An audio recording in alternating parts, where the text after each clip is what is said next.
Hora do Enem no ar! E hoje com um papo campeão sobre a Olimpíada Brasileira de Física. Quem conta tudo é o professor da USP e um dos organizadores do evento, Ayrton Deppmann. Mas é daqui a pouquinho, porque antes a gente faz aquele esquenta com o professor Rafael Vilaça. Chega mais! E aí, Lange? E aí, mestre? Tudo bem? Prazer estar aqui novamente. Isso, prazer é nosso, professor. Bom, bora falar de potência térmica? Vamos lá. Então, começando pelo começo, o que é? Então, a potência térmica, ela é basicamente a quantidade de energia por intervalo de tempo. Potência é muito trabalhado no Enem. E, genericamente, potência é energia sobre tempo, tá? Então, a potência térmica vai ser a energia térmica, que a gente chama de calor, dividido pelo intervalo de tempo. A grosso modo é isso.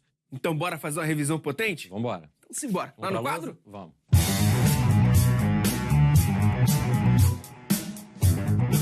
A potência, tá? Que a gente chama de POT ou simplesmente P, vai ser, genericamente, energia dividido pelo tempo. Então, energia gasta por algum intervalo de tempo.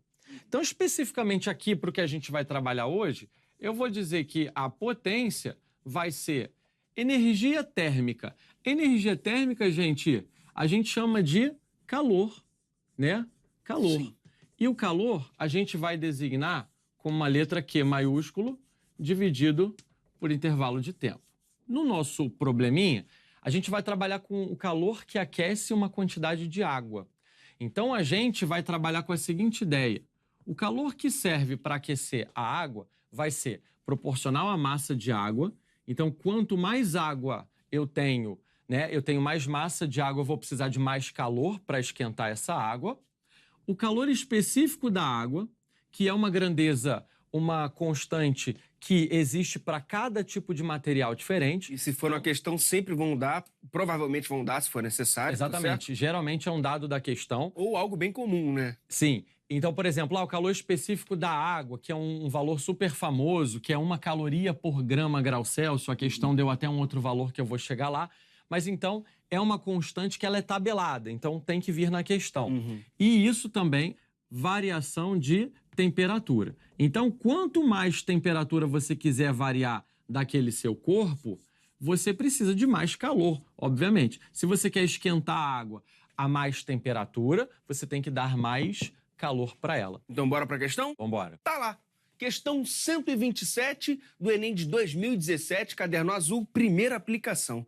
Por gentileza, professor. Vamos lá. No manual fornecido pelo fabricante de uma ducha elétrica de 220 volts, é apresentado um gráfico com a variação da temperatura da água em função da vazão para 3 condições: chuveiro morno, quente e superquente. Na condição superquente, a potência dissipada é de 6.500 watts. Considere o calor específico da água igual a 4.200 joules por quilograma grau Celsius e a densidade da água igual a 1 kg por litro. Então, ele dá a curva elevação da temperatura, ou seja, ΔT, versus a vazão. E depois ele vem falar para a gente, com base nas informações dadas, a potência na condição morno corresponde a que fração da potência na condição superquente? Eita. Pesada. Aparentemente, ela não é uma questão muito pesada, se você já começa simplificando, desmistificando a questão. Então, aproveitando que você entrou nisso, professor, fácil, médio ou difícil, na sua opinião? Na minha opinião, ela é uma questão média. Professor, na questão, usa a unidade de medida watt. É comum isso aparecer? Não, né? É comum, é comum. A potência, ela vai vir numa unidade conhecida como watt, Certo. que é justamente o calor medido em joule e o tempo medido em segundo.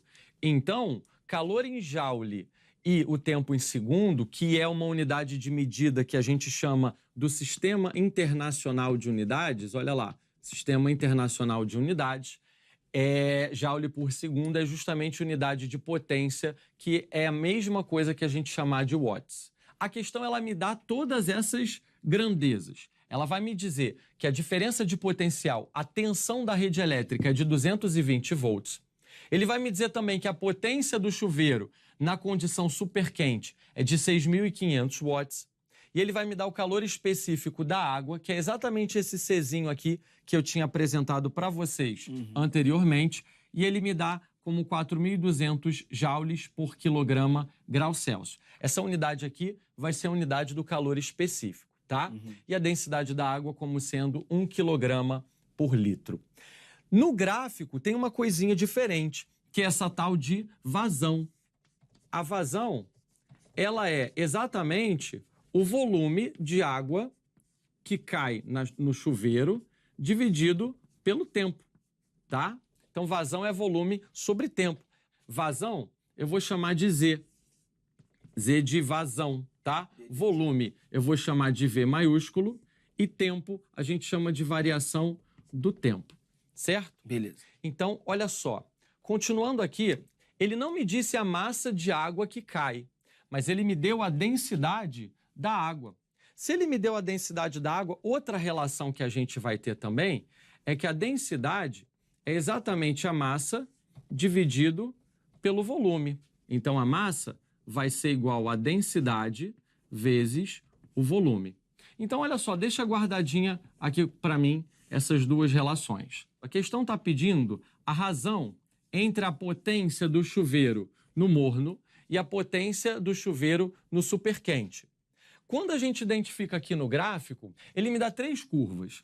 O comportamento do chuveiro no morno, o comportamento do chuveiro no quente e o comportamento do chuveiro no superquente. A gente vai focar no que interessa, que é aqui o superquente e o morno, porque a questão não trabalha com nada do chuveiro quente. Certo. E aí, ele me dá aqui, na vertical, no eixo Y, a variação de temperatura que a água sofre pela vazão. E o que vem a ser vazão? A quantidade de água que está caindo por intervalo de tempo. Bom, aqui é a quantidade de água que está caindo por unidade de tempo. Aqui é temperatura. Então, olha só, para uma mesma vazão, eu peguei aqui um ponto qualquer do gráfico, 3. Obviamente, a variação de temperatura do superquente vai ser maior do que do quente, que por sua vez vai ser maior do que do morno. Então, a gente pode pegar aqui esse ponto do gráfico, uma vazão 3, e a gente vai pegar um ponto do chuveiro morno, onde você vai verificar aqui uma determinada marcação, e aqui também, ó, uma variação de temperatura do superquente. Então, aqui no gráfico, aí é uma coisa meio chatinha da questão, porque olha só, gente, a variação de temperatura aqui é 10. Só que esse ponto exato aqui, ele não vai estar no 10. Entre o 10 e o 20, a gente vai ter 5 tracinhos. Certo. Então, se a gente tem os 5 tracinhos, o ponto aqui que corresponde a esse ponto do gráfico vai ser o 12. Certo. Porque entre 10 e 20, se você dividir em 5 partes iguais, cada partezinha tem 2. A mesma coisa aqui em cima. Se você pega o mesmo ponto aqui do chuveiro superquente, você não vai verificar aqui que não está marcando exatamente no 30. Vai estar marcando aqui, ó, na primeira marcação entre o 30 e o 40. O 40 vai estar mais ou menos aqui. A primeira marcação dentre as 5 entre o 30 e o 40 vai ser o 32. Beleza. Vou voltar aqui. Ele quer essa razão. A potência do chuveiro morno sobre a potência do chuveiro superquente. Gente, vem na primeira definição que eu dei aqui pra gente. Potência é calor sobre tempo. Então, olha só, vai ser o calor do chuveiro morno sobre o tempo, tudo isso dividido pelo calor do chuveiro superquente sobre o intervalo de tempo. A gente vai pegar o mesmo intervalo de tempo para os dois. Ou seja, se você marca 10 segundos do chuveiro morno, você vai pegar 10 segundos do chuveiro superquente também, para que você tenha a mesma medição da quantidade de calor fornecida. Então, se você considera o mesmo tempo nos dois, a gente pode cortar essa variação de tempo. Simplifica. E aí, simplificando, a gente vai ter a razão entre o calor fornecido no chuveiro morno sobre o calor fornecido no chuveiro superquente. Certo. Beleza. Então, o calor, a gente já viu aqui em cima, que vai ser o quê? A massa de água que cai, vezes o calor específico, vezes a variação de temperatura. Então, olha só, massa vezes calor específico vezes a variação de temperatura. Tudo isso dividido pela quantidade de calor do superquente, que também é massa, vezes calor específico, vezes a variação de temperatura. Gente, aqui, para simplificar a nossa vida, se você está pegando o mesmo intervalo de tempo, para uma mesma vazão, a vazão é a quantidade de água que cai por intervalo de tempo. Então, a gente pode eliminar essa massa aqui. Porque se vai cair, sei lá, 1 litro de água, que corresponde a 1 quilo de água, no chuveiro morno, a gente vai pegar a mesma medição no chuveiro superquente. E aqui, tem diferença entre água morna e água superquente? É o mesmo material. É água. É água. Perfeito.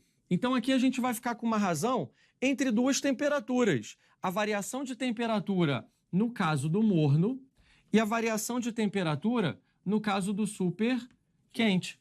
A gente já pegou aqui no gráfico que a variação de temperatura do morno é 12, correspondendo aqui para uma mesma vazão a 32 graus Celsius de variação no superquente. Então, a gente vai ter aqui uma razão de 12 sobre 32, e aí a gente consegue dividir em cima e embaixo por 4, né, para poder simplificar, dando a tão esperada razão 3/8, que é o gabarito letra D de dado. Caramba, muito conceito, muito gráfico, muitas fórmulas. Muitas fórmulas. E isso tudo para mostrar para vocês o seguinte.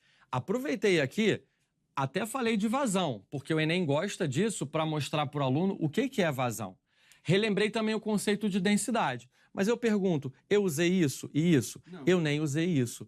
Usei isso aqui, os dados da questão, voltagem da rede elétrica, potência no superquente, calor específico. Acabou que eu não usei nada. Nada disso. Eu usei um dado do gráfico. Então, parece mágica. Tem questões que às vezes dá para usar isso aqui? Dá para usar. Se torna mais trabalhoso, né? Muito mais trabalhoso. Então, aproveitei e fiz uma revisão, mas o prático da questão ele é mais simples do que tudo que ele deu, que assusta, etc.